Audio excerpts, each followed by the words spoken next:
இது எப்பேற்பட்ட பரிகாரம்னு பார்த்தீங்களா? கோவில் பரிகாரம் தான், ஆலய பரிகாரம் தான், குளியல் பரிகாரம் தான். ஏன் நான் போய் மகா குளத்துல போய் குளிச்சுட்டு நீங்க அந்த பரிகாரம் பண்ணுங்கன்னு சொன்னேன்னா, மகா குளத்துல என்னைக்குமே தண்ணிய விட்டு குளம் நம்பாது. அந்த குளம் என்னைக்காவது வறண்டு போகும்போது பார்த்தீங்கன்னா, 21 கிணறு அதுக்குள்ள இருக்கு. அந்த 21 கிணறுலயும் காசி விஸ்வநாதர குளிச்சு, தீர்த்தமாடி, சாமி கும்பிட்டு தான் இன்னைக்கும் காட்சி கொடுக்குறாரு. அதனால தான் மகா குளத்துக்கு பக்கத்திலேயே கும்பகோணத்துல காசி விஸ்வநாதருடைய ஆலயத்தை கொண்டு வந்து பிரதிஷ்டை பண்ணியிருக்காங்க. அப்ப முன்னோர்கள் அந்த காலத்துல எப்படியெல்லாம் யூகிச்சு செஞ்சிருக்காங்கன்னு பாரு. அப்போ அதுக்கு பக்கத்திலேயே அகோர வீரபத்திர கோயில் பக்கத்துல இருக்கு.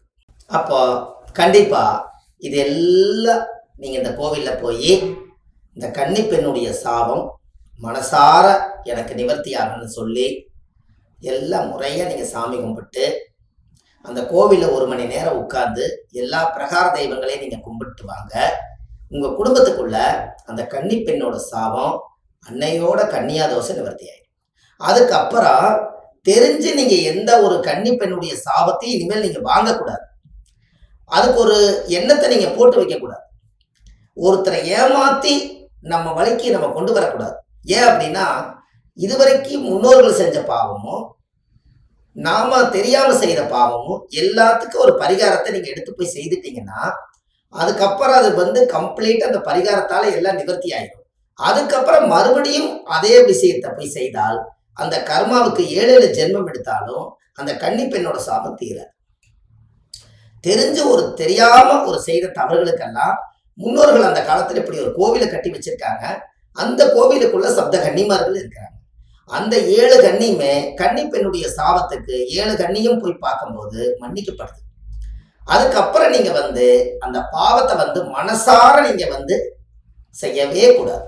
அப்படி செய்யாம இருந்தீங்கன்னா உங்க ஜாதகத்துல சுக்கிரன் நல்லா வேலை செய்வாரு.